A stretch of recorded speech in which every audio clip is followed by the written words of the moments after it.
We're gonna get started in just a second.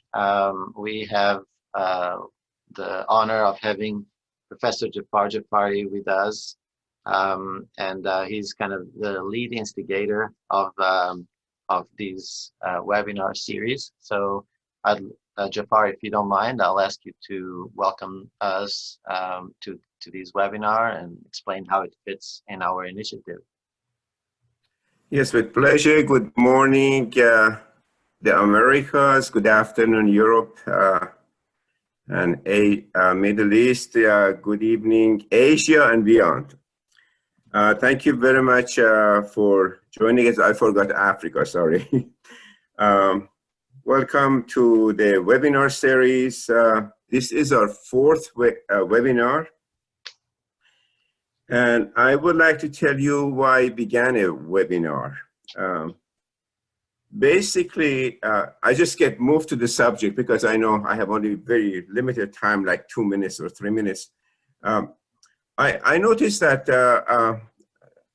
I noticed a number of gaps. One, there was a gap between academia and the field of practice, and not much was being transferred from academia to the field of practice.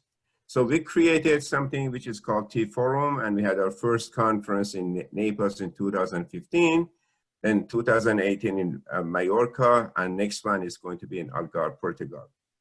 Then came COVID-19, and I noticed that all the webinars that are being conducted are dealing with the formal sector of tourism.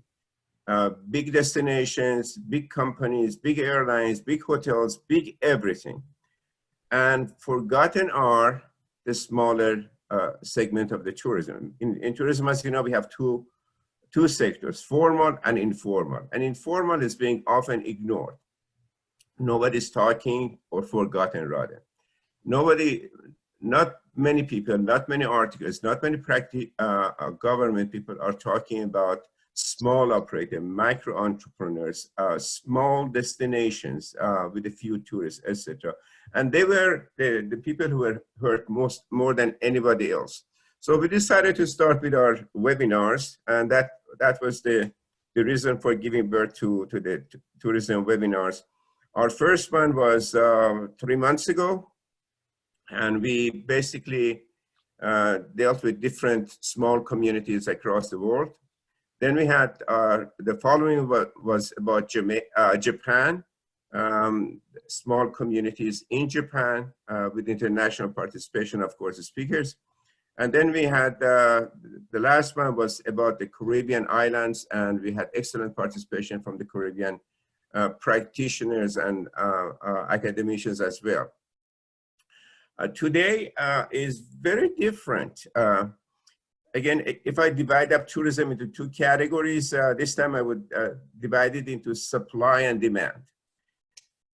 And most of the articles that you read in journals and most of the seminars are dealing with the supply side, how to develop tourism, how to better manage it, how to receive the tourists, how to entertain them, how to do this. It's all about destinations.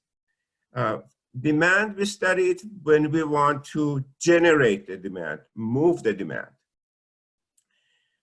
What is special about this webinar today is that we are trying to influence the demand, so when they go to the supply side, they are more sensitive to the requirements of the host. Not too many journal articles I've seen to deal with this. Not too many, well, I haven't seen any webinars actually or any seminars doing that. So this is very unique about this special program, and I congratulate Duarte and his panel for coming up with this theme.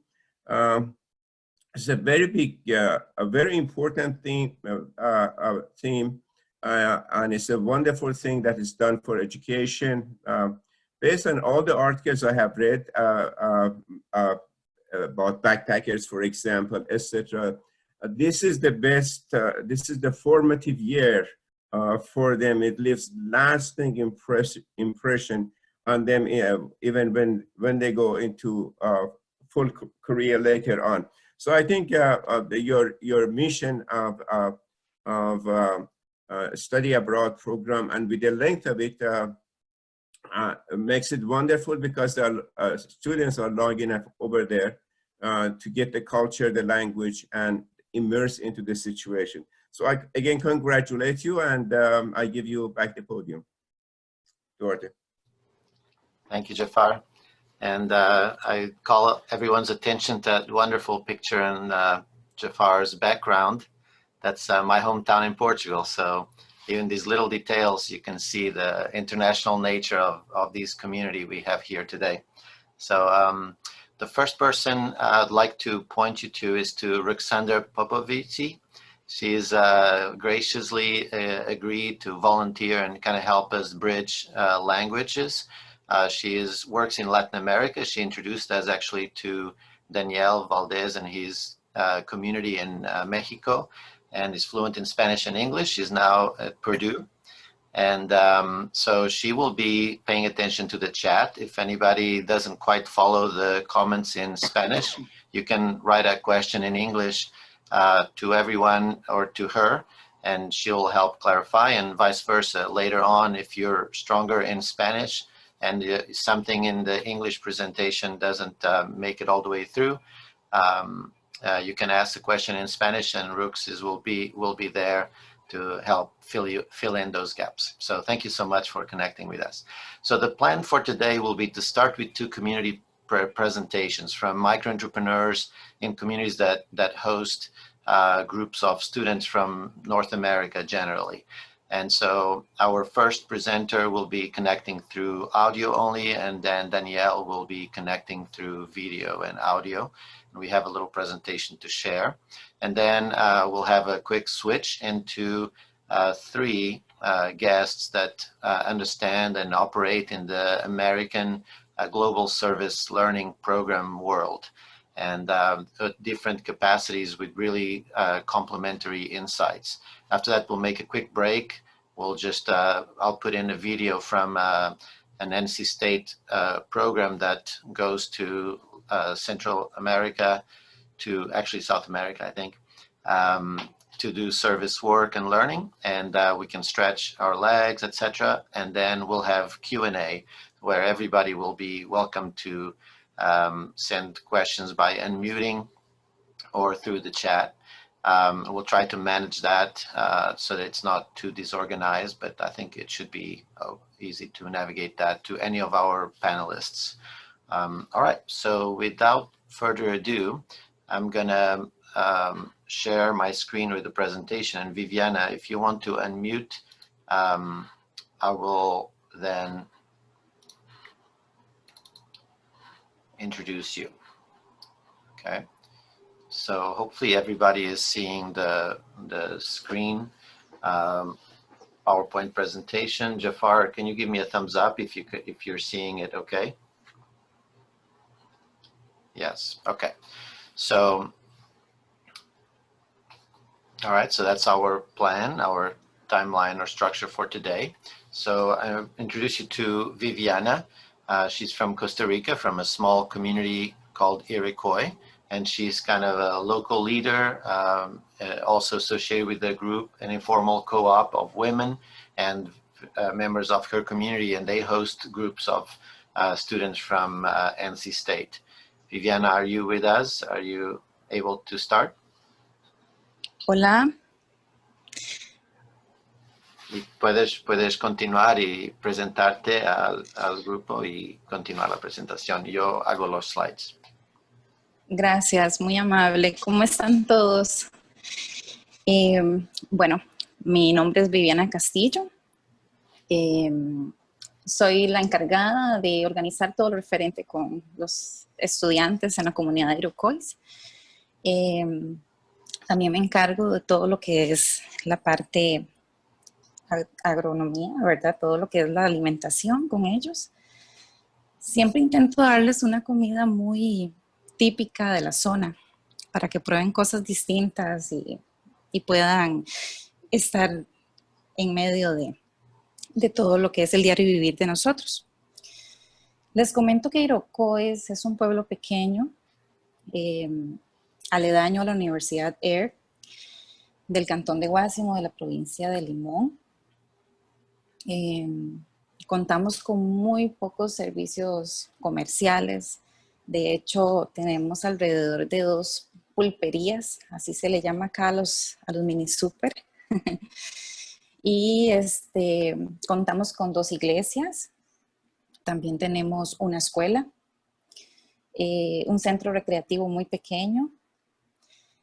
Somos alrededor de 350 personas, 500 más o menos. Algunas de las familias tienen que trasladarse para tener su trabajo fuera del pueblo, porque en el pueblo pues no hay lugares donde pueda generar trabajo. Otros, en cambio, tienen fincas bastante grandes, entonces pueden sembrar, pueden producir ahí mismo y dedicarse a vender. También estamos muy contentos de recibir anualmente a los estudiantes en lo que es la parte, disculpe, ¿me escuchan? Sí. Sí. Bueno, les comento un poquito sobre el proyecto. Disculpen que me tuve que entrar acá. El proyecto empezó más o menos alrededor de unos 8 años o 10 años. Esto fue gracias al contacto de la doctora Snyder. No sé si la recuerdan. Ella nos hizo el contacto. Entonces, gracias a esa introducción, hemos venido trabajando con People First Tourism alrededor de 8 o 10 años, donde anualmente recibimos estudiantes. Los estudiantes vienen, se quedan acá, hacen intercambio cultural con nosotros en diferentes actividades. Uno de nuestros grandes beneficios ha sido para todas las familias participantes el ingreso económico,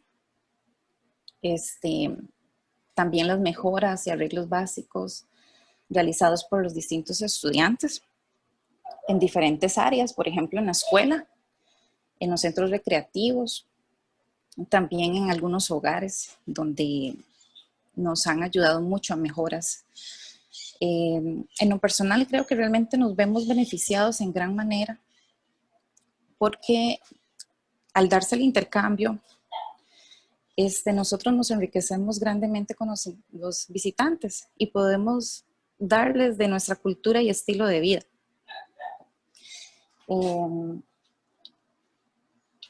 Siempre estamos anuentes a ayudarlos no sé, a colaborar en cocina y estar interpretando muchas actividades con ellos. Pero ahora con todo lo que está pasando, con lo del COVID, realmente se ha visto muy afectado. Por ejemplo, yo no sé si por allá he escuchado que en todo el mundo está un poquito afectado, ¿verdad? Con lo que es el COVID. Y realmente aquí han habido muchas pérdidas de empleo. Por ejemplo, los comercios han tenido algunos que hasta cerrar. Otros, por ejemplo, simplemente recortan personal y recortan horas laborales. Entonces ya eso es una afectación bastante grande. También en lo que es transporte público han habido alzas de combustible, impuestos, escuelas cerradas, en muchos de los casos. Me preocupa muchísimo el hecho de que futuras visitas de estudiantes internacionales no se den, ya sea porque tengan miedo de contagiarse o más bien que nosotros los contagiemos. Los planes es seguir con el proyecto y bueno, ojalá, ¿verdad? Y podamos tener muchos años más de esos visitantes, ya que realmente es de una ayuda bastante grande para todos acá en el pueblo y es de mucha ilusión recibirlos anualmente, es una ilusión de trabajo, una ilusión para ingresos, es una ilusión de intercambio. Realmente es un proyecto que ojalá hasta llegara a crecer y que pudiéramos tener pues la facilidad de de tener hasta incluso más contactos y tener más visitantes anuales. Yo quisiera darles las gracias y presentarles pues mi humilde proyecto, gracias a People First Tourism, ¿verdad? Y estoy a la orden para cualquier duda, cualquier pregunta. Muy bien, gracias Viviana. Y de ahora unos 50 minutos así, cuando hacemos un intervalo, puedes tal vez pensar ser una de las primeras cuestiones que les haces a estos colegas de la industria. A ver si algo que ellos dicen te suscita alguna duda. Okay, so now, thank you so much, Viviana. We'll go to the next, to the second community presentation. This is from Danielle Valdez.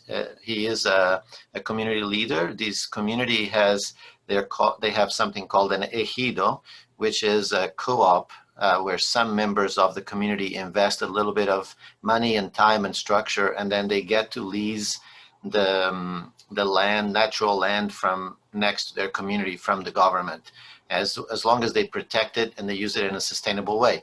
This is actually an area of research that RUCS has been working on for a long time, and several of our colleagues here at NC State. It's a fascinating way in which the government gives rights with some strings attached to neighboring communities. And these ejido and other ones in this area, they try to use it for sustainable tourism development. So, Danielle, take it away. Okay. Buenos días a todos. Bueno, ya me presentaron, mi nombre es Daniel Valdez. Yo soy ejidatario, el ejido Playa Grande, ya mencionaba Duarte de que es un ejido. El ejido normalmente se dedicaba a la ganadería y a la agricultura, pero a partir del año 2010, aprovechando la cercanía de nuestro territorio con la ciudad de Puerto Vallarta, decidimos emprender un desarrollo turístico. Actualmente contamos con servicio de tirolesa, recorridos por senderos, restaurante y alojamiento en cabañas. Tenemos apenas 2 o 3 cabañas nada más, pero pensamos seguir creciendo. Ha sido un reto bastante grande para nosotros, puesto que nuestra actividad no era el turismo, y nos hemos enfrentado con muchas dificultades en este andar desde entonces, desde el 2010 que iniciamos con esta actividad, porque desconocíamos el mercado completamente. Además, el sector en Puerto Vallarta está fuertemente competido, pues. Y tuvimos, bueno, recientemente la oportunidad de, RUCS nos visitó hace unos años, y ella fue quien nos empezó a contactar con ustedes, con la empresa, con People First Tourism. Y apenas a partir del mes de marzo recibimos nuestro primer grupo de estudiantes, que estuvo apenas a inicios de la pandemia. Afortunadamente en la parte de América todavía no estaba fuerte como sí estaba iniciando ya en Europa, y pudimos todavía desarrollar ese grupo sin problemas. Apenas iniciamos con eso y ojalá podamos seguir en ese programa. Y bueno, ¿cuáles son los beneficios que trae el programa hacia nosotros? Pues obviamente que se generan ingresos hacia todos los ejidatarios, y además de otras empresas locales a las cuales llevamos los grupos a visitar. Bueno, algunas de las labores que hacen los estudiantes ya cuando están en nuestro parque, pues nos ayudan a hacer algunas mejoras en la vegetación y en general en el desarrollo ecoturístico. Bueno, los beneficios pues es que exponemos a la comunidad, a visitantes que aprecian nuestra cultura, y obviamente pues la generación de empleos tanto para hijos de ejidatarios como para habitantes locales que trabajan en el parque con nosotros, pues. Esos son parte de los beneficios. Bueno, ahí tienen una fotografía de lo que es el área del restaurante de nuestro desarrollo turístico. Y bueno, ¿y qué impactos hemos tenido a raíz del COVID? Nosotros tuvimos que cerrar el parque a partir del mes de abril. Actualmente no lo hemos reabierto, estamos en la etapa de organización. Fue bastante duro para nosotros, una organización que apenas está consolidando, y viene un tema de esto como la pandemia, entonces nos afectó demasiado. Obviamente dejamos de percibir ingresos, y bueno, pues la consecuencia de estar cerrado es que se deterioran las instalaciones y los jardines, pues obviamente que requieren de mantenimiento continuo y actualmente pues estamos en esa etapa de volver a reestructurar todo. Y bueno, ¿qué esperamos acerca del programa 2021?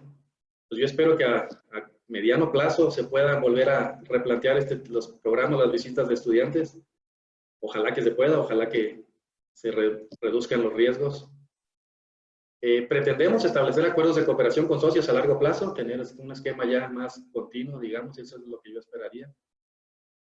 Y bueno, y mi preocupación es que se llegara a perder el interés en nuestra comunidad debido a la pandemia. Ese es uno de nuestros principales temores, pues. Pues es rápido, a grandes rasgos es lo que les quería comentar. Muy bien, Daniel, gracias por traernos hasta tu realidad, que es importante para este próximo paso del webinar. Como invité a Viviana, te invito que pienses en alguna cuestión que sobresalga de esta presentación de los próximos palestrantes. Okay, so we've been, to the extent that Zoom allows, we've been brought on to 2 communities that Iroquois has tourism a little bit around it. It's close to Earth University, and as you know, nature-based tourism is really popular in Costa Rica. They have parks and waterfalls and protected areas all around them, eco-resorts, and they were wedged out of tourism. And so through these groups coming in, they're starting to understand how tourism works, what they might be able to offer, how much they might be able to charge. And the same thing with Playa Grande Eco Park. They're next to Puerto Vallarta, just a mega enclave tourism destination that a member of our lab described it as a socioeconomic apartheid that keeps all of the tourism in the resort, and these communities nearby, they're left to feed on the scraps of the industry. So collaborating with the universities allows them to kind of get a little wedge into the tourism industry, have the community members exercise on how to do business and how to polish their offerings. And Danielle and his group are already offering meals and canopy tours and interesting products like that that fit that market. Now, we are in this reality across the world where communities like these 2 were perfect labs for Northern Hemisphere students to do service and learn about cultures and about how their tools could make this planet a more equitable and verdant world, right? And then now we all are struggling with this pandemic that's affecting the whole world, and we retreat to our safety bubbles, and we're at the risk of letting down all of these communities that have partnered with us, because that's, I think, what they are. They are our partners. We were mutually benefiting from each other, and now what happens? So we have a few awesome guests to comment on this. The first guest I'd like to introduce you to is Anthony Ogden, a personal friend and longtime collaborator.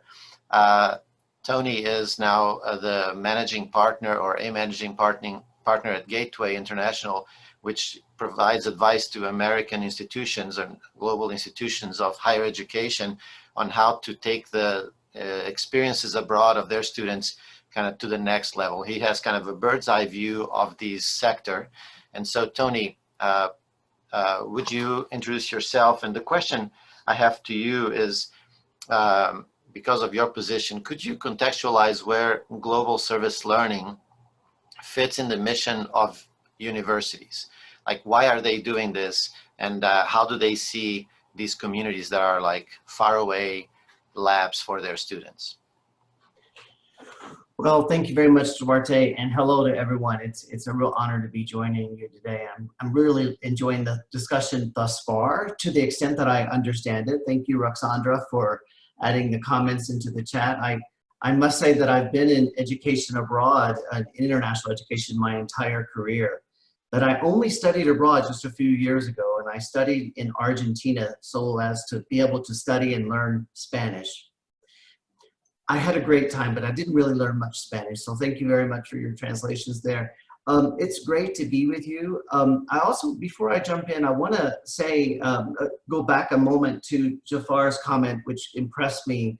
And I do want to say that there has been considerable research in recent years about host community impact written from the U.S. education abroad perspective about when our students are able to study in host communities abroad via service learning programming and other types of programming. And that research is becoming more and more robust. And not to make a shameless plug, but this book here is my newest book. And in this book and so many other books just like it, there are some pretty interesting chapters written about host community impact. I would direct your attention to that. Now, as I said, I've been involved, fortunately, in education abroad for over 30 years now.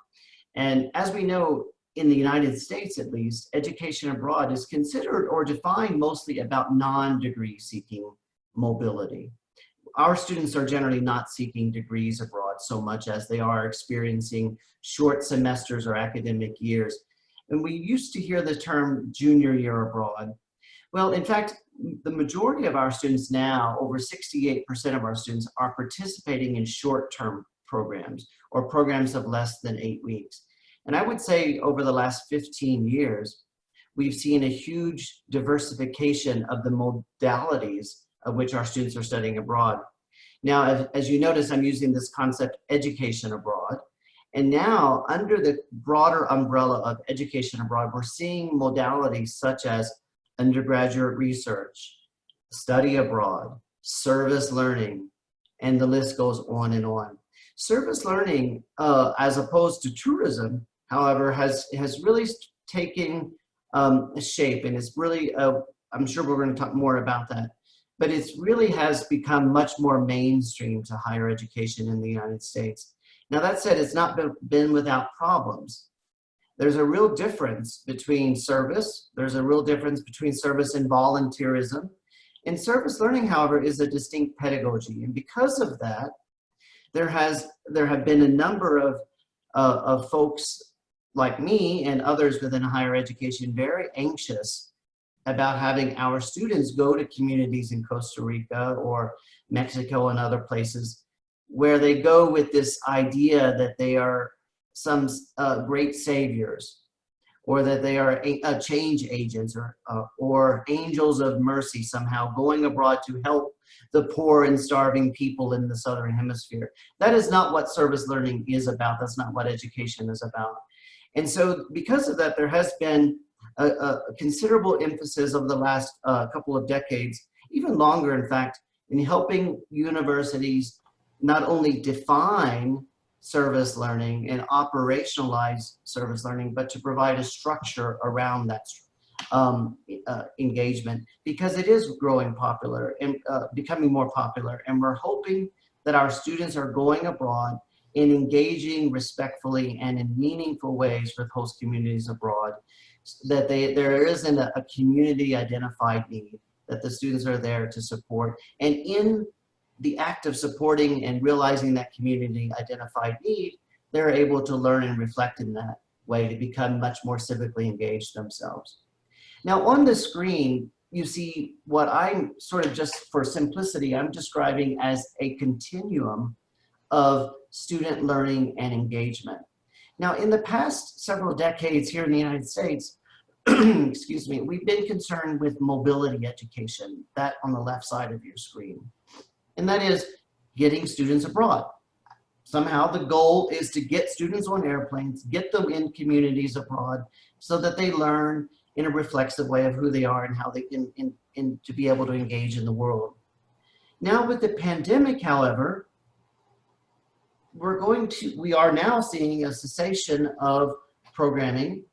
Many schools have already decided to cease spring 21 travel. So it might be, in fact, that the communities in Iroquois there in Mexico and so on may not see student groups coming until next summer, next May, June, and July. Now that said, what I sense that is happening on the broader scope, which actually I think is a very good thing, is that we're now seeing this expansion of student learning and engagement. And that expansion includes what I'm just very simply calling access education, where we're now leveraging new forms of virtual delivery in a blended way to support student learning and engagement. And then to the right side of your screen, you see this concept of integrated education, where we're actually more robustly considering ways to internationalize the curriculum, engage students in the life of the campus and the community in new and exciting ways. Now, of course, the goal for universities is to enhance our student learning and development so that when they graduate from our institutions, they understand the international nuances of their disciplines, that they can support their lifelong study and engagement in the world. So what I would say in response to your question, Duarte, is we're now seeing an expansion. If I were eager in the comments that were expressed thus far about hosting students for many of the very real and important reasons that were offered, well, now we need to look at new modalities of that delivery. You may not be seeing as many students coming to your host communities, but it doesn't mean that you can't still seek their engagement in new and expanded ways in responding to the community identified need that you have. And there's also still ways to engage in intercultural learning, revenue generation, and so forth. I hope that in our conversation today that we can go into some considerable depth about that. Thank you. Thanks, Tony. Thank you so much. So that frames it perfectly for our next guest. Adam Culley is the director of service abroad programs for NC State, and he's been kind of leading a provocateur and administrator of dozens of programs all around the world and in North Carolina and the US. And so my question for Adam is, because in his position, he interacts with the students that are doing these trips, and I have had the privilege of interacting with some of them, and I can sense in them this desire to make a difference, to be a citizen that goes through the world and creates a net positive. And I know that Adam himself has visited some of these communities and worked with them and is committed to continue to be relevant to addressing their own stated needs. So Adam, could you share with us from your perspective what's going in your mind and in your heart as you envision this future in terms of like your responsibility and your desire to be responsive to the communities with whom you've partnered in several years? Yeah, thanks for the introduction, and great to be a part of this wonderful panel. And Tony, thank you for that opening piece of it, because I crossed off some of those important key framework pieces of the work that we do. And my experiences are more of the short term, not the study abroad, longer term. And so, and when Tony said, what are those things about coming in and being that savior complex and really assuring how do we come in and at what purposes? Is it for our partners, our students' experiences, or is it to benefit our community partner, or is it mutual? And we're really trying to make sure that it's mutual, and we spend the time to prepare our students in ways that they can engage in that. And so I think that's some other groups across the United States who do alternative service break programs, their approaches are a little bit different. We've learned over the years that we want to work in community, realizing that, okay, in 1 week, what can we truly accomplish? Well, what we can accomplish is the relationships and the continued support. And oftentimes these students who may have never thought of leaving the United States or leaving the state of North Carolina even, that might encourage them to think about what are the other global learning experiences. So we really see a lot of our students continue on. And what I thought, and I like how you asked that question about what's on your mind and heart. I think Duarte knows me enough that I lead with empathy. For those who understand Clifton Strengths or have taken the assessment, that empathy is my top one, and so that really speaks to me. So I decided to include and just share a story, and this is one of our 23 partnerships, and you heard from 2 of them this morning, of what is it about the experience that these students have. And this is in Hoona, Alaska, and it's actually the view behind me. I decided to put that as the backdrop, and that's where I was this past March as we were traveling. In fact, the university was about ready to cancel all of our programs. So we had 300 plus students and faculty ready to go, and we were almost on the no-go line. Well, our team happened to be traveling through Seattle, which those who were aware or may not have been aware, that was the hotbed at that time of all the COVID cases. And so we're coming into this very rural community. The only way to get there is by ferry or by plane. And it's a community that the highest concentration of Tlingit indigenous population in Southeast Alaska. And so I share this picture because our students were there. We've been there for 11 years. We continue to go. And it's this relationship with the community partners and the community elders in particular, and also the students in the community. And it's really a cultural exchange. And yes, we're there for a week. What's our specific project? But it's about the students engaging. You can see in that image where the students are learning about the Tlingit culture. What are the importance about this?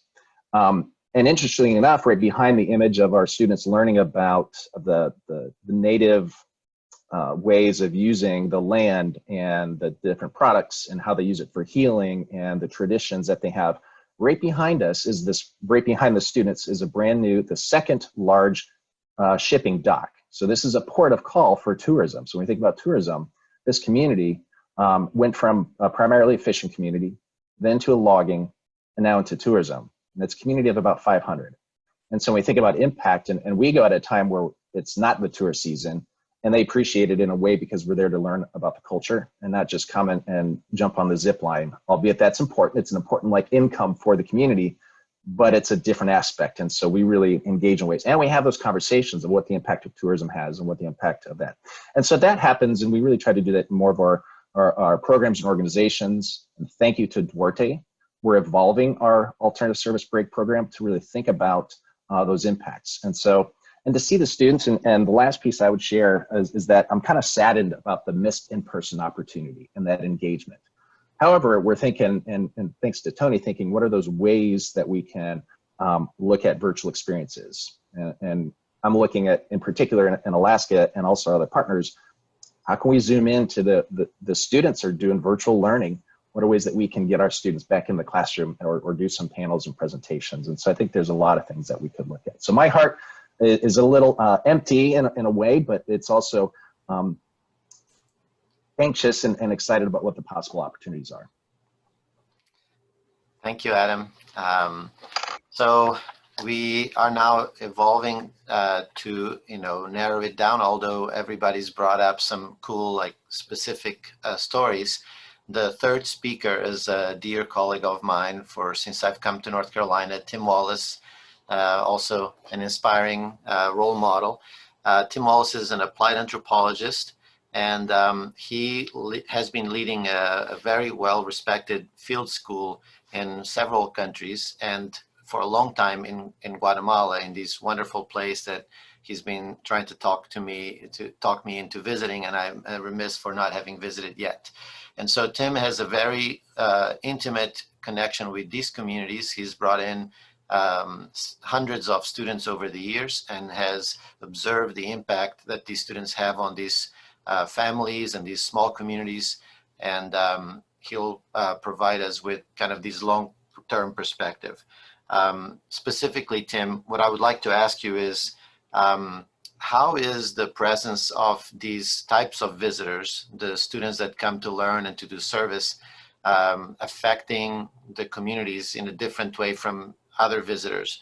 Adam just gave an example in a small community that has mass tourists for a while, and then have these groups of students from NC State. In Lake Atitlan, there's been tourism for many, many decades. And there is also in some places a presence of these form of small group supervised travel. And then are the absence of these students affecting these communities the same way as the absence of mass tourists? Or is it a much more nuanced and piercing impact of like the closing of these communities?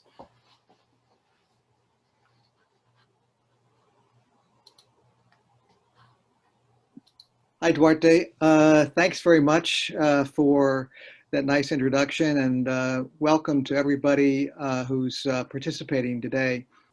I'll try and keep my remarks brief, but because I've been working as taking students abroad for 25 years, it's hard to keep my comments confined to just a couple of minutes, but I'll do my best.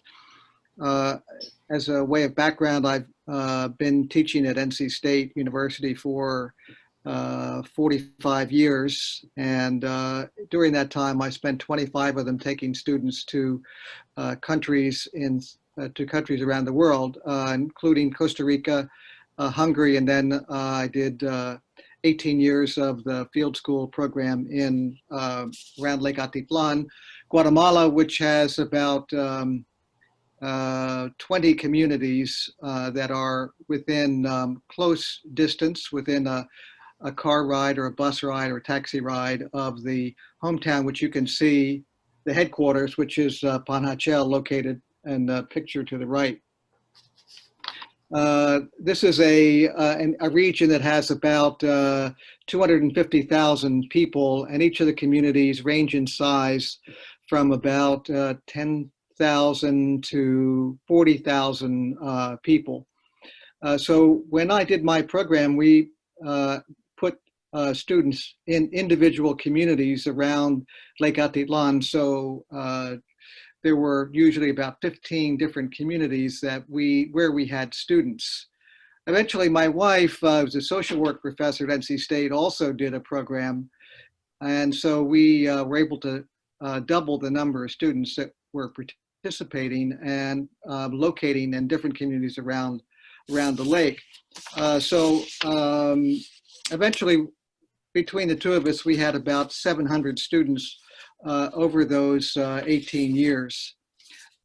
So I just wanted to quickly mention that in those 17, 18 years, student fees paid for, students brought about between $2 to $4 million to the community over those 18 years. This was, the students brought their own income, but we also paid for housing. And usually I think this is a pretty substantial amount of money. Students would stay for about 7 to 8 weeks. And during that time, they would really get to know the families very, very well. Each student had to do their own individual research project in the community. And so they themselves did not want to be associated with being tourists, as typical of tourists, young students not wanting to be tourists themselves. They see themselves, and they began to see themselves as researchers. And they developed a very special relationship with the community, and particularly with their host families.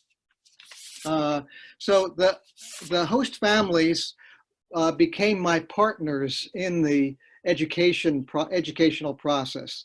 They helped them with their language, but they also helped them to get to know the community. Now, because many of the members of the host families that we utilized had not had students before, there was a learning curve that was needed. And so we helped them develop a set of criteria that they would use in order to be able to make their house acceptable for U.S. students.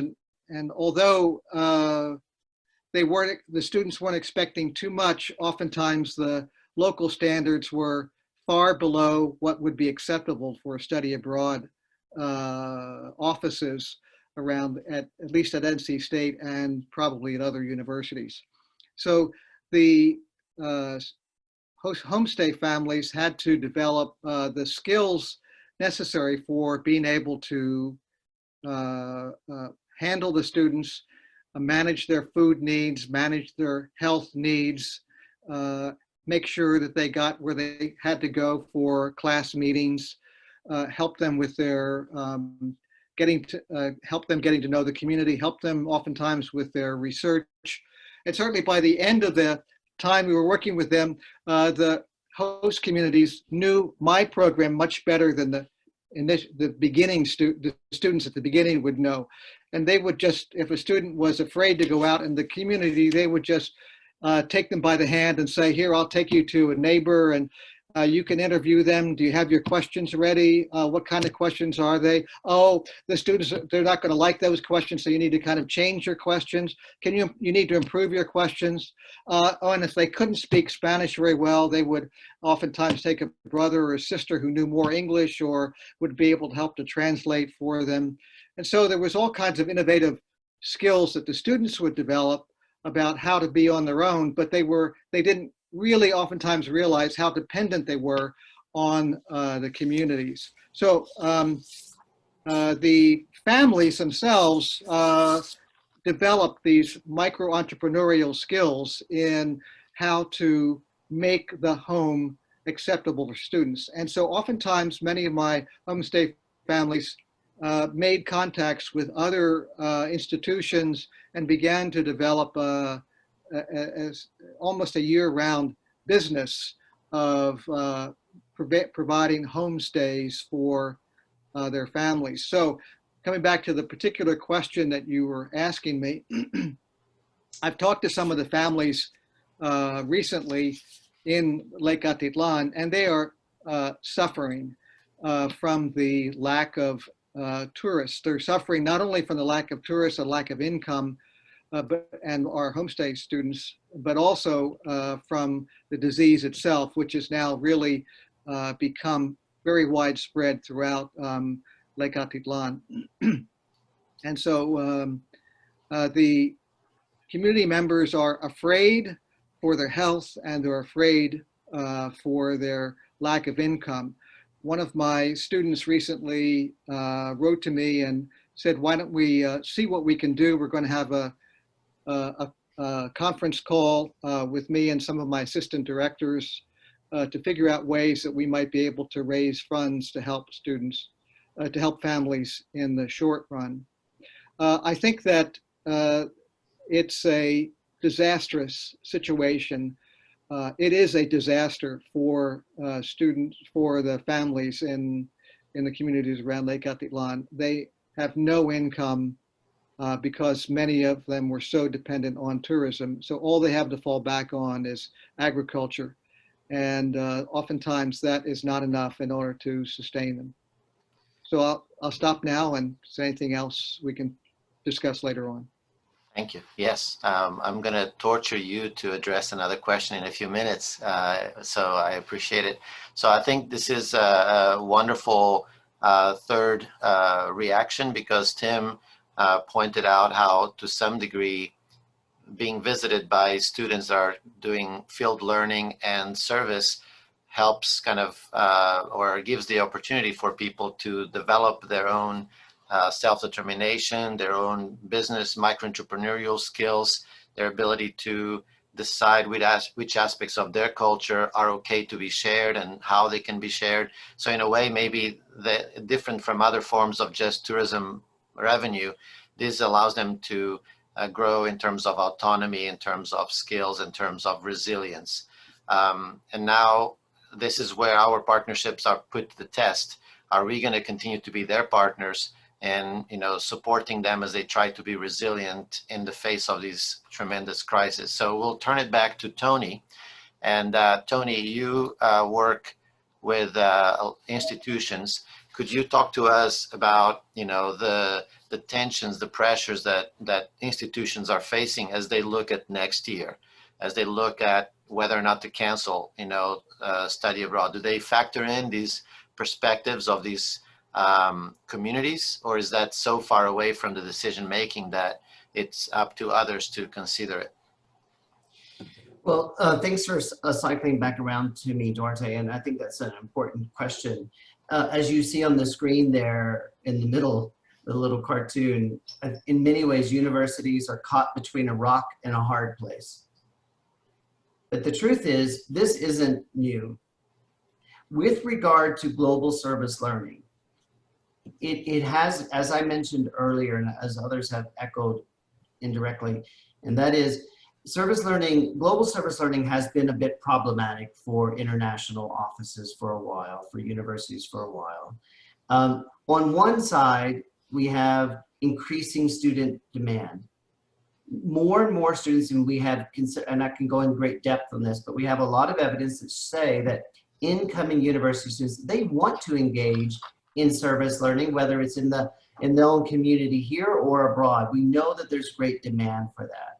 We also know that there are many students and others spending millions and millions of dollars globally to engage in this form of learning. We're also seeing, and have been seeing for a long time now, and of course Dr. Wallace is one example of that, more and more faculty members are increasingly interested in engaging their students in this sort of primary learning.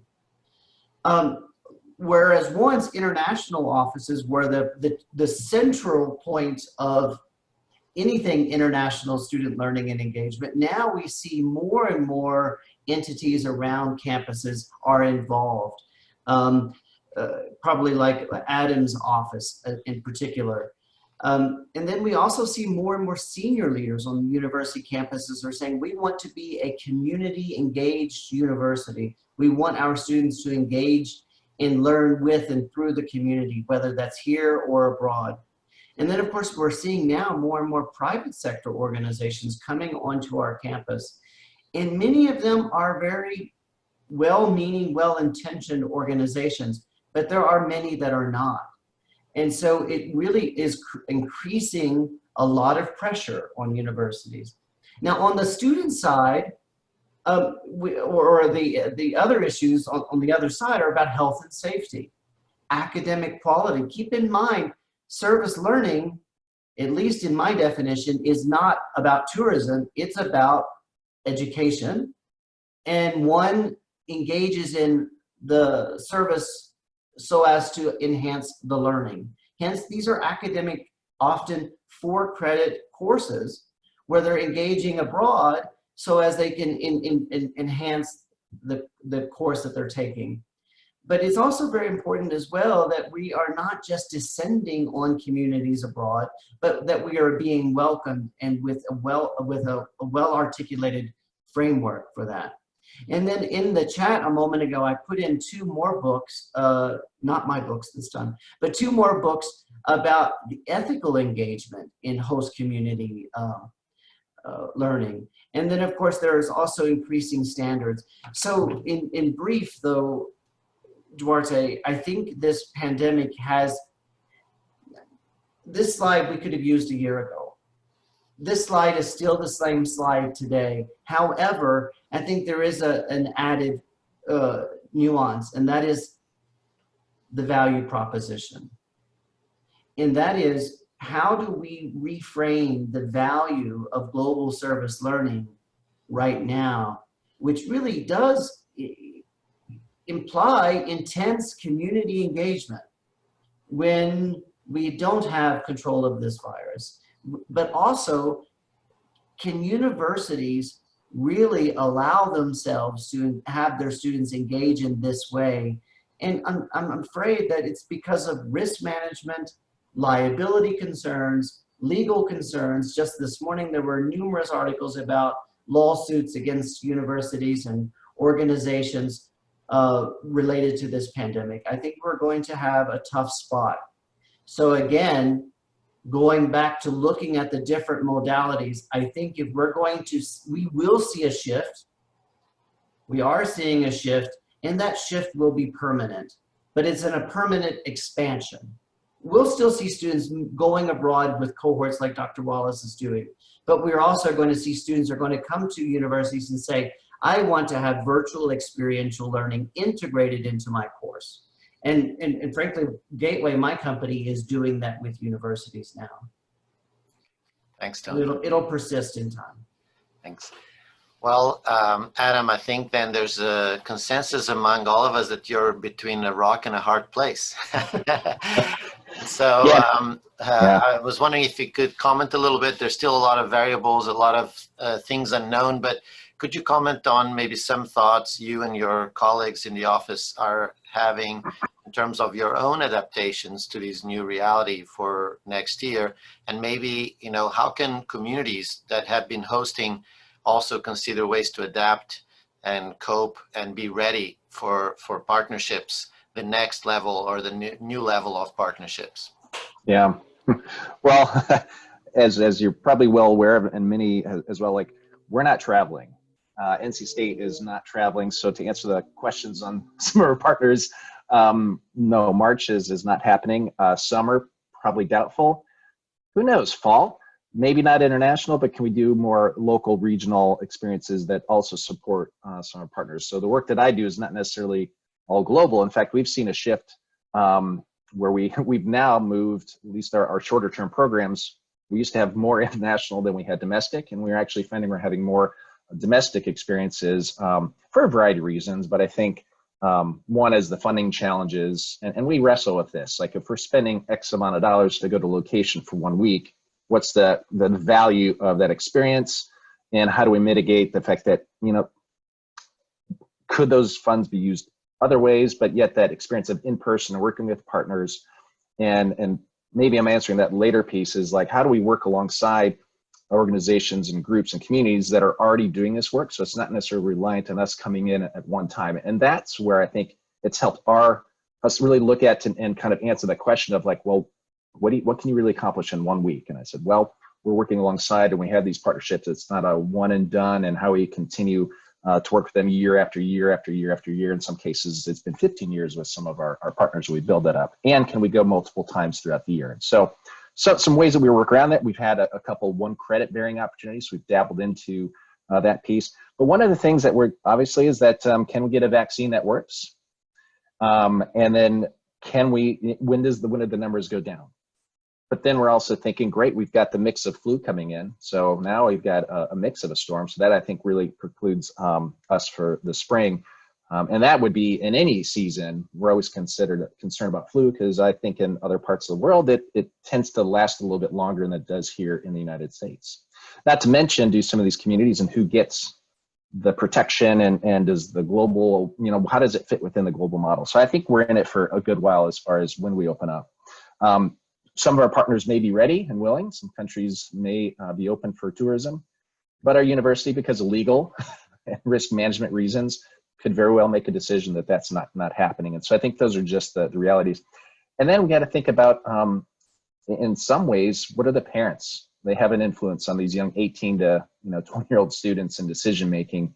And so that's, and I think to Tony's point, like these aren't like a year ago, these would be the same issues, but I think now we're layering it, and that we're doing things more virtually.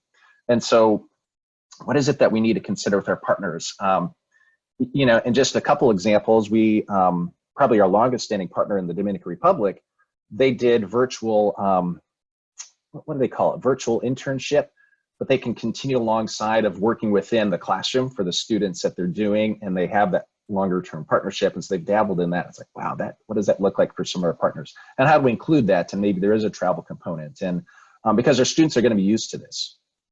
Our study abroad, I was meeting with an individual who their position now is to establish virtual study abroad internship experiences, which I thought was really fascinating. And what does that look like? So I think this will just really spin off in so many ways where I think we're going to have these experiences, but they'll look differently.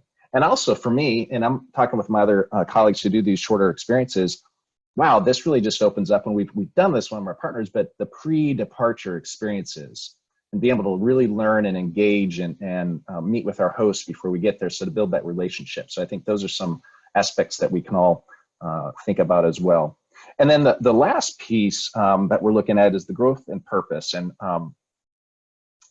making sure, and I mentioned this before, but is it to the benefit of the student? And in some cases, students, want to go and help or go and fix, but how do we help them understand that it's all about serving, but that in that mutual beneficial relationship, and so that we're welcome in the community and we're not a hindrance, we're not a burden, and they're not just trying to find some busy work for a group of college students to come in, but what is that interaction to be able to go in the image there? It's like, wow, I don't know when we'll be able to get to RDU and just load up and go to a distant location. So those are just some thoughts and just realities of what I think NC State is working with, but we're currently engaging in that dialogue of what is that next iteration. So great, thank you so much.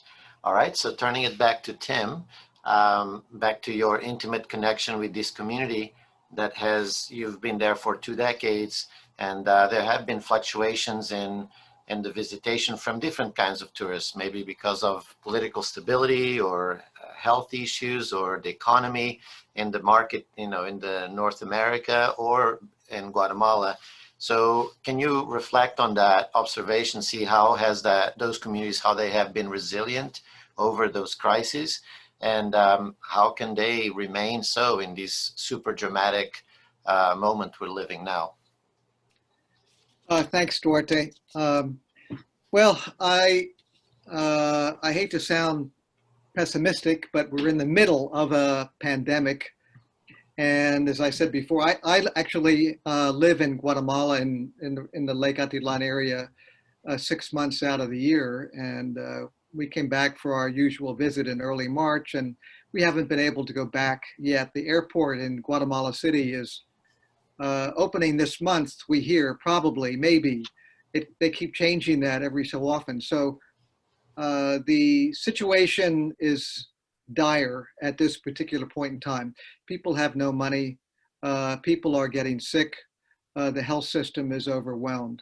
So if we're talking about a place like Guatemala, we couldn't expect universities, mentioning that risk management idea, to be comfortable with sending students to places that themselves are overwhelmed with the effects of the pandemic.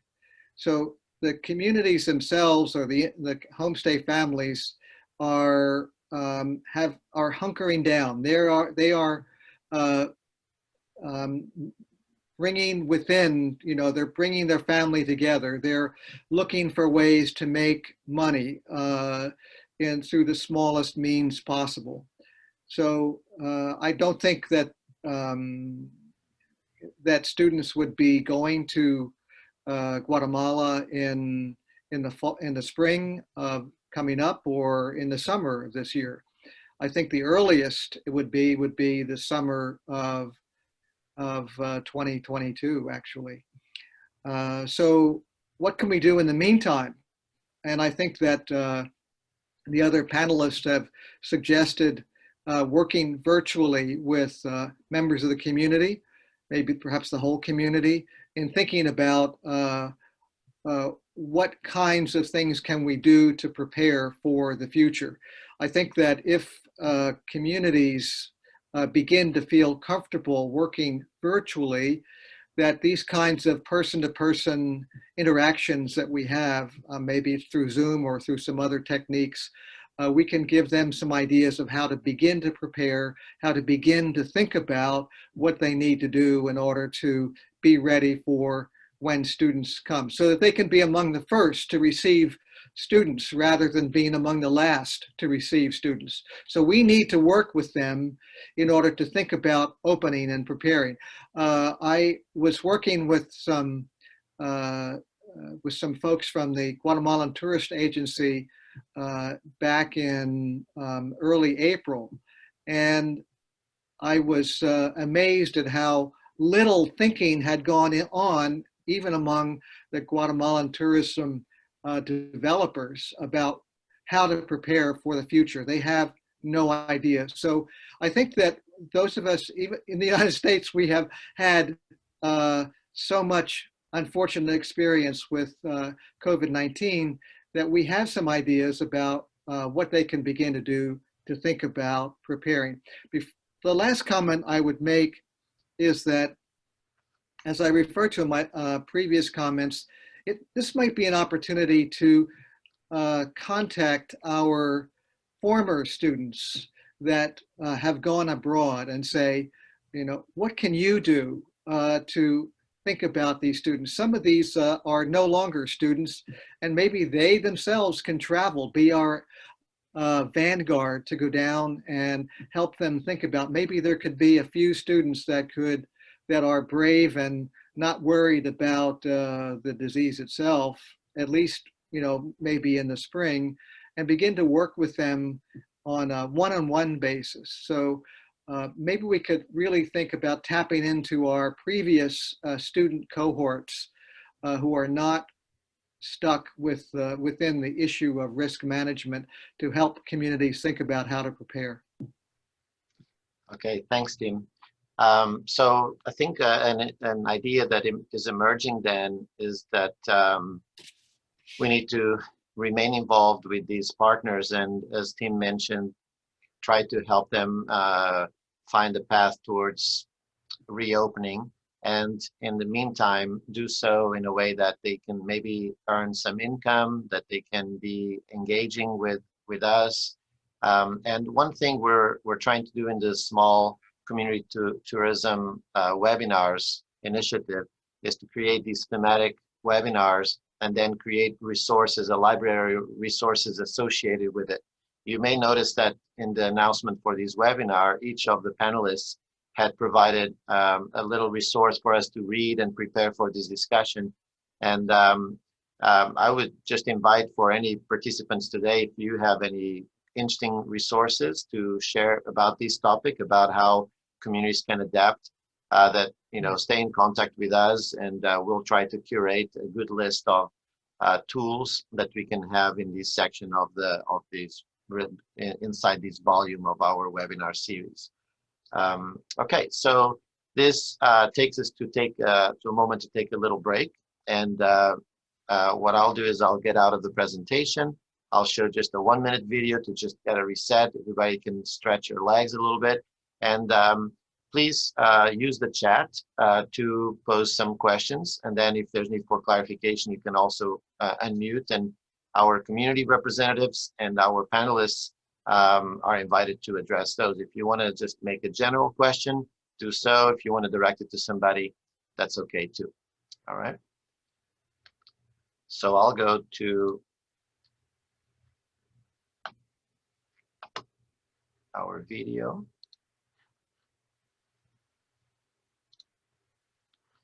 And I'll share again.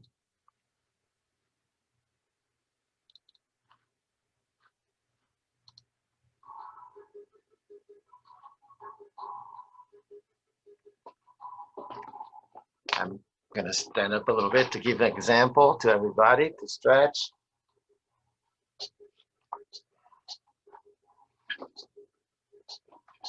Meanwhile, I hope the chat can start getting lively. We're going to go 5 different communities within this province and provide healthcare that they would normally get on a daily basis, while also partnering with the medical clinics that are here locally.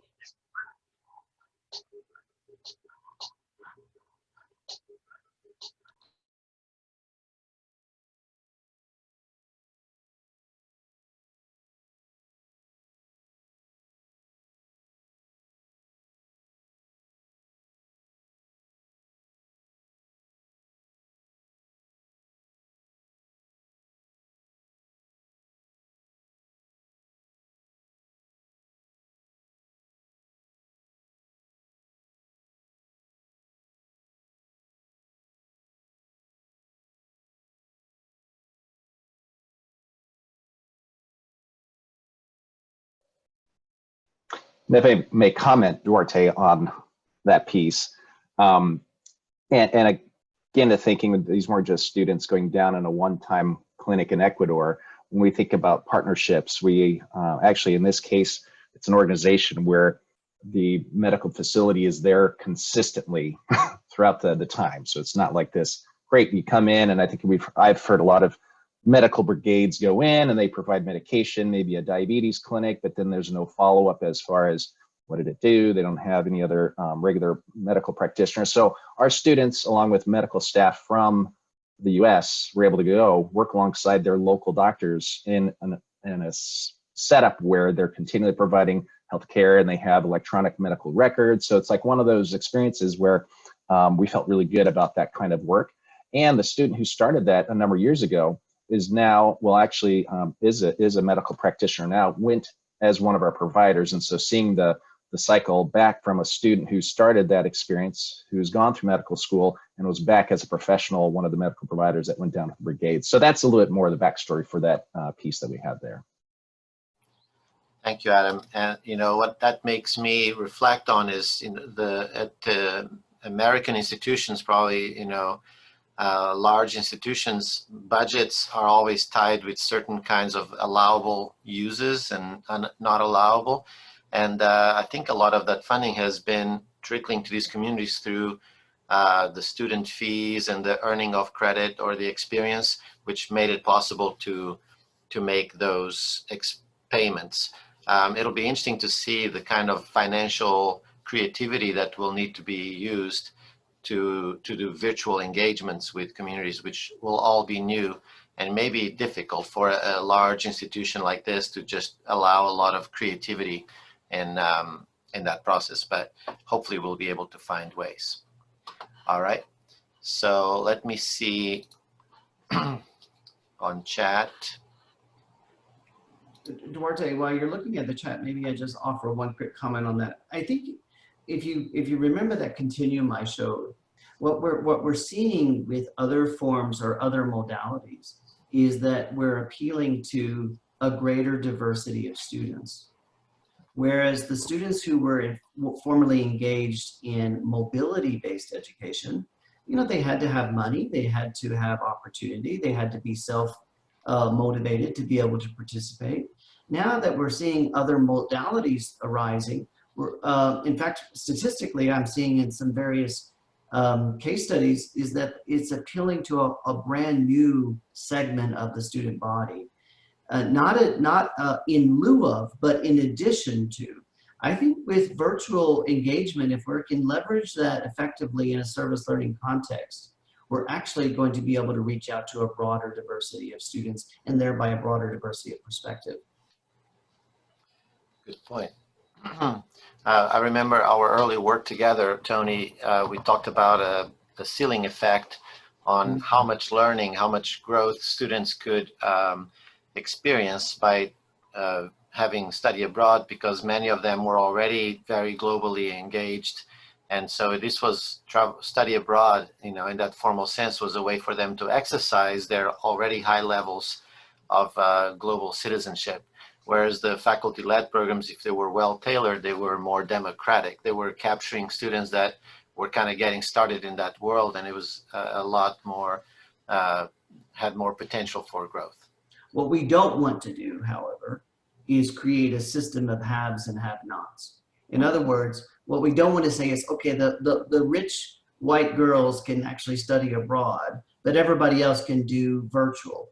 It shouldn't be seen as something that is status-oriented. It really should just be seen as an expanded repertoire of ways to enhance student learning and engagement. Mm-hmm. Yes. Danielle, Viviana, would either of you, Danielle, tú y Viviana, ¿tienen alguna cuestión para follow up a estos panelistas? Yo solo tendría una pregunta. ¿Qué expectativa tienen ellos para los viajes del próximo año? ¿Creen que se puedan realizar todavía o? Mm-hmm. So Daniel is asking, so very clearly, what are your perspectives for next year's trips? Tim was maybe the one that most clearly indicated, at least from his perspective in Lecatitlan, it's not likely to. Go ahead, Tim. Yeah, so Daniel, yo quisiera preguntarle a usted, ¿qué es lo que se ha hecho para preparar la comunidad para la llegada de estudiantes? Entonces, nosotros tenemos que escuchar de ustedes cómo están con el COVID y qué preparativas están haciendo para recibir estudiantes para contrarrestar la situación de la pandemia. Bueno, se han tomado bueno, nosotros todavía no reabrimos. Obviamente que en la reapertura se van a tener que tomar las medidas que se están recomendando a nivel global, pues tener más cuidado, guardar distancia, usar gel antibacterial constantemente, el uso de mascarillas, pues. Se tienen que tener ciertos cuidados, obviamente, ¿no? Por respecto a la pandemia, pues, eso es lo que se podría hacer, vaya. Pero de mi punto de vista, para estar entre los primeros que puedan recibir estudiantes, será necesario que ustedes estén más proactivos. O sea que es necesario que en vez de, bueno, como usted ha dicho, hay esas cosas, pero es necesario que ustedes se han reunidos, han discutido, esto es lo que vamos a hacer, para hacer una lista que se puede preparar para enviar a las instituciones internacionales que puedan enviar estudiantes donde ustedes. Entonces, ustedes tienen que demostrar que están conscientes que la situación en cuanto a la cantidad de casos es bajo y que ustedes ya son muy inteligentes y muy listos, preparados para recibir estudiantes. Y eso, entonces, por ejemplo, pueden haber hecho reuniones, hemos hecho esto, estamos haciendo esto, punto por punto, cuáles son las cosas que están haciendo para recibir estudiantes, ¿no? O sea que tiene que ser de los dos lados, uno de la comunidad diciendo que hemos hecho esto y de nosotros que estamos enviando estudiantes decir pues que nosotros estamos más confortables porque ustedes han hecho esto, sí, y con esto ya podemos decir donde los padres de los estudiantes y con los estudiantes decir que, bueno, esta comunidad ha hecho esto y tenemos mucha confianza que no van a haber ningún problema. So I will add, and Danielle, yo voy a responder en inglés, pero Hooks está en el texto, si puedes ver, y ya va ayudando a comunicar. Hooks ahora va a trabajar mucho duro. So what I would say, Danielle asked, what are the perspectives for next year? And then Tim followed up with a question saying, can you tell how much you have worked to be ready for, or how you will be ready for the next programs? And I guess my reaction to that is observing how savvy destinations around the world, so bringing back the tourism perspective, how they're going about trying to open as soon as possible. Entire countries like Portugal, they are the ones that come up with some guidelines so that people like Danielle and Viviana know how to get prepared.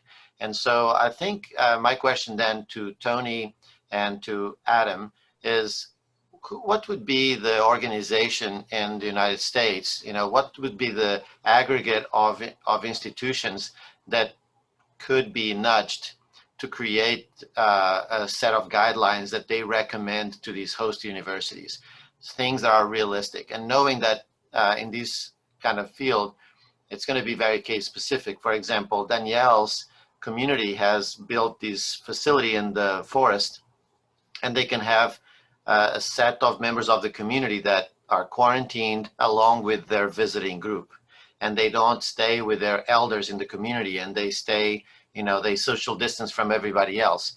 But in Viviana's community, because the experience is intimately, it included homestays and everything, that would have to be much more adapted, right? So in the United States or North America, what organizations would be in the place or the responsibility to ease this transition, to provide hints for communities to get themselves proactively ready for when trips are possible? You want me to jump in, Adam? Yes, please. Well, I think there are a few points happening there, Duarte, and it's in a complex question. We do have our professional associations, many of which are trying to pivot in the way that you're suggesting, about helping to provide a framework, helping to provide best practices or guidelines and so on. And I can tell you all of those associations, but truly I think it comes down to not an association. It will come down to the individual institutions' risk tolerance. No matter how you develop or shape a program, every institution will see it quite differently. And with regard to travel, the institution's exposure to risk management, honestly, I think service learning is probably going to be one of the more complex types of programming modalities, because it is by design community-based engagement. Therefore, it's how do you social distance in the community-based engagement, whereas study abroad is more tied to classroom learning, which has its own set of complexities. There are a number of, as we know, companies and organizations and institutions as well that provide programming, or these third-party providers, and they have recently organized themselves into a collective to actually address some of these questions, and I'm quite eager to see where that goes. But right now, I think most general offices at universities that have to raise money, they have to pay for their own fees and bills, that they are pivoting to explore revenue-generating models. I'm sorry, there's no real empathy right now. I'm paying attention, in my opinion, to host communities. I think it's more like, how do we pay our bills? How do we keep ourselves from losing our jobs? Many of us are losing our jobs. And so what I think that there's a pivot to new modalities. And again, I say that in every comment, there are new modalities happening that can not just carry us through the short term, but actually expand the population in true and meaningful ways over the long term. My sights are set on the long term. And I think any host communities that are focusing right now on how do we leverage for the long term will be better placed than short-term gain. Thanks. Adam? Yeah, it's interesting because our study abroad was just having a conversation of how do we just keep our employees here, and that is spot on. Like, and I work really closely with our programs with them, and it is kind of, it's a challenge.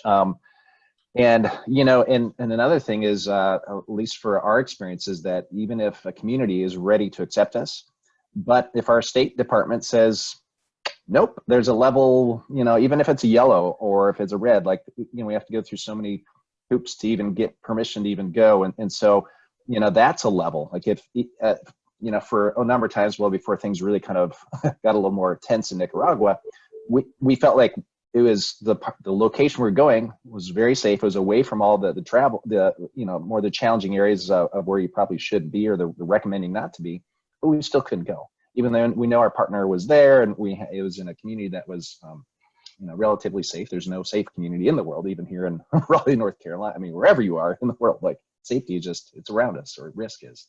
So I see that as a part of it. We'll probably look at what the World Health Organization is saying, what our CDC, as far as like, who are some of those maybe agencies as far as we're going to take those recommendations.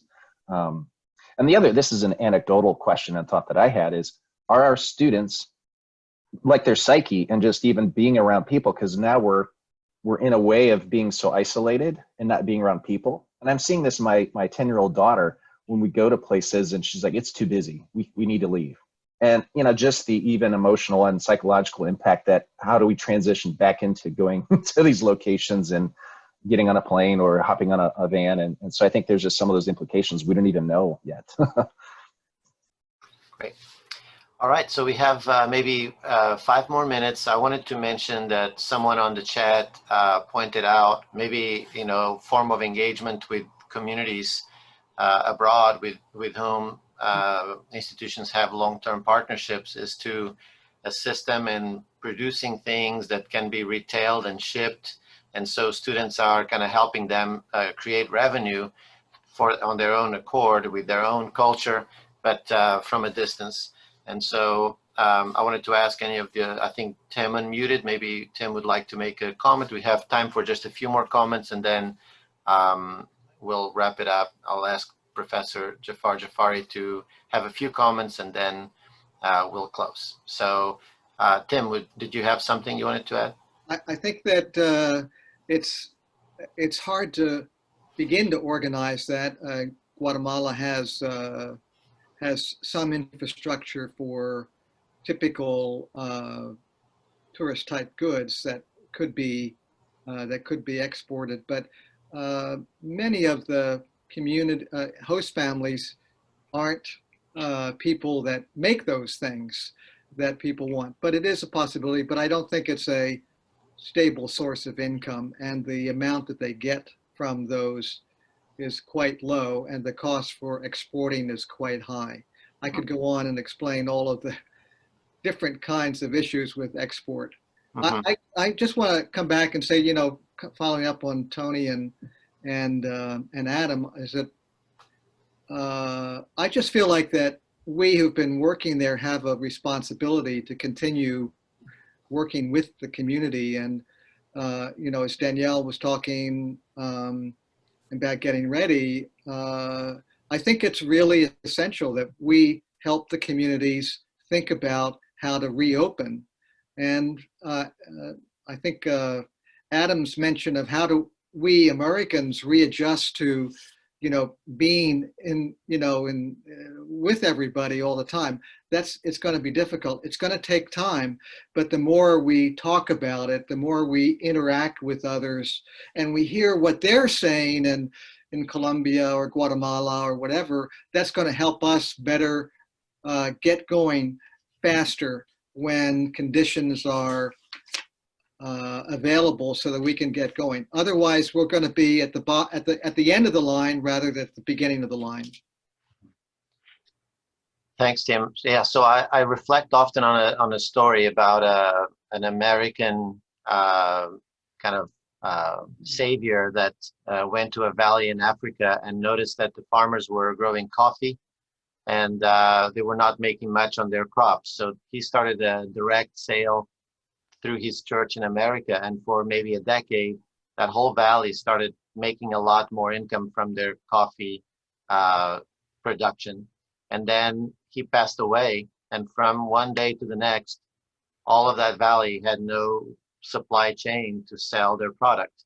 And so that generated a tremendous shock in local societies. The crops were lost and not sold because the retailers were not buying the coffee from that people in that valley anymore. And so the net impact of that person's life could arguably say that it was pretty negative, right? So it would be a tragedy if books that are written in this field in the next decade would be about the demise of all these communities that were supposedly equitable partners with American institutions. I think we need to get on top of these issues and be imaginative, innovative, and realist. And maybe a discussion like this is what was needed. I don't know if there were similar discussions like this before, but I think we need to be confronted with this reality, and hopefully the word gets out about these discomfort we're all feeling now. And there's no like prophets in this presentation suggesting that there's an easy path forward. But maybe we get into an all hands on deck at researching this and facilitating it and nurturing relationships. So with this, I think we're on top of the time. I would invite Jafar to, if you would like to comment on all that's been said today. Would you have some words, Jafar?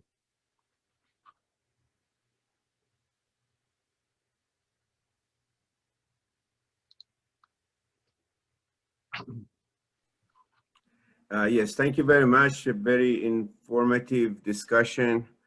But I can't stop feeling lost as what these small communities can do. Again, remember the formal, informal sector of tourism. Formal means big entities, and they know where to go. They know what to do. They know what questions to ask. They know which ministry to go to, which agency to go to. Small communities, they even don't know where to go to. They have no idea what to do. They're really lost. So when we say the communities can get ready for when we come back in next year, and we are not quite sure when next year, that's not very helpful. We need to tell them how to get ready, in what areas they need to get ready. And we can, at the same time, if we have any professional obligations, we can help them to help themselves in their own countries. These are the people you need to get in touch with. These are the agencies assigned for it. So they really don't know where to go. That's the problem. Coming back to us, what we can do for them, this is our 4th webinar, and it's becoming very clear that the essence of tourism are changing. You know, remember the sand and the sea, so on and so forth, and other S I wouldn't mention. It's becoming different, but there are still S type of things. They are becoming safety, security, sanitation, and sympathy. Sympathy is the word, the synonym for empathy that Adam was using, but it begins with E, so I have to use the sympathy. Yes, these are the areas we have to work with them. What does sanitation mean? Well, for your students means something, and for them something else. So that's the communication. If we want to help them, we need to tell them how to provide a secure environment. Okay, what is security? What is security in our mind is very different from security in their minds. And sympathy, I think training needs to be done to empathize with the host, to empathize with the tourists, to empathize with the workers. We have not been doing that. Marketing has been our tool all the time. How to get a tourist, just grab them in any way we can. So I think we have to move in that direction. So still we can help this communities, especially universities that had this long relationship. There's a professional obligation, and individuals like Tim who know the language, they are really able to help the local communities to go to local resources, to local agencies for help. I just don't mean Tim, I mean anybody who is working with those communities need to do that and prepare them to go. As you may have noticed, everybody and Duarte, in order to transfer knowledge, we need to use a language. And in order to use a language, then which language do we use? And today, I'm sure a few people were an inconvenience with the part in Spanish. So we also thought, the webinar series also thought about the situation that if we want to transfer the knowledge, the know-how to these small communities, by and large, they don't speak English. So if the goal is to communicate with them, to help them, to assist with them, to get them ready for whenever it happens, we need to communicate with them in their own language. So the webinar series decided that we have a special edition series in local languages. And we are beginning actually next week. The speakers would be speaking, speakers could be located in the country of the language, or they could be located out there, but the language is going to be one language. So the first one we are going to use a week from today is going to be in Persian or in Farsi, and all the speakers are Farsi speaking individuals. We have already arranged one in Spanish, 100% Spanish. One for Portuguese, 100%, and Chinese, I just finished, discussed with them, 100% in Chinese. So we are covered, we want to do one a month, more or less, we call them special editions. And then we have our regular, like this one, every second Saturday of the month. So I welcome ideas from you. If you would like to step forward and do a webinar, so you're quite welcome to send us a proposal to do a panel in English. Then we need to identify the theme, etc. But always the theme has to be in relation to informal sector of the tourism industry, not a formal. Small communities, small entrepreneurs. If you want to propose one in local languages, I just mentioned 4 of them, 5 of them. Of course, we are ready to do that as well. The idea is to transfer knowledge or know-how to the people who can use it. And that is really, most of us are in education, and it is our obligation to transfer knowledge. I don't want to make it longer because we are already on the hour. I wanted to know, the audience, that it's not 1 or 2 or 3 persons working on putting this webinar together. Duarte is one of the architects. And then we have Dr. Kazem Bafadari, who is in Japan, and I see he's already attending past midnight. And Reza Sultani, who is in Laos, and he's another partner. So we are a team of 4 persons so far, and we are expanding the team to another 10 persons of curators to help us to produce something more meaningful. So please step forward and offer your ideas or your themes, your suggestions. This is like a journal. We are going to treat this like a journal with the special editions, guest speakers, etc., etc. And we are going to continue with that all the way through the period of COVID-19 and beyond that, because our commitment is in the small communities that small entrepreneurs. So the commitment, it's not really locked or in relation to COVID, but it's way beyond that. Back to you, Duarte, and thank you very much for your participation. Thanks, Jafar. Maria, do you want to speak? We have time for a quick comment if you would like. Do you hear me? Yes. Yes. Well, first of all, thank you very much for this invitation. Thank you, Tony, very much. I have a long time working for study abroad, service learning programs, creating service learning programs, trying.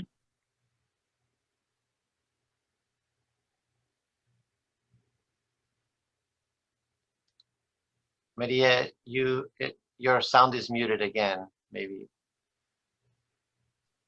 There. Something is pretty bad with this, but next time it won't be. I promise it. Yes. All right.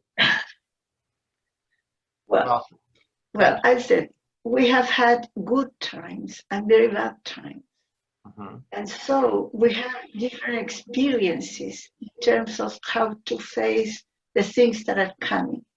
Unfortunately, in South America, in Chile particularly, in Chile, Brazil, in the southern cone of Latin America, we have had very tough problems with the COVID. So most of our population is in quarantine, and this has been very, very long in time. So I'm talking about 6 or 8, 7 months, which are in quarantine, not in quarantine. We come back, we don't come back. Well, that is has been a very strong section in study abroad. Even I'm not directly today involved with universities. I keep my friends, and I have I belong to a huge committee in the 5th region in Valparaíso, Viña del Mar. We put together a number of universities and Institute of Commerce, and also benefit institutions, which are put together in order to enhance experiences. So they are working hard. What I heard this morning, I'm going to put this on that forum. Thank you. And I will tell you what I think about it. My first thought as person is that service learning opportunities and internships are extremely good for both sides, American and local communities. First of all, we have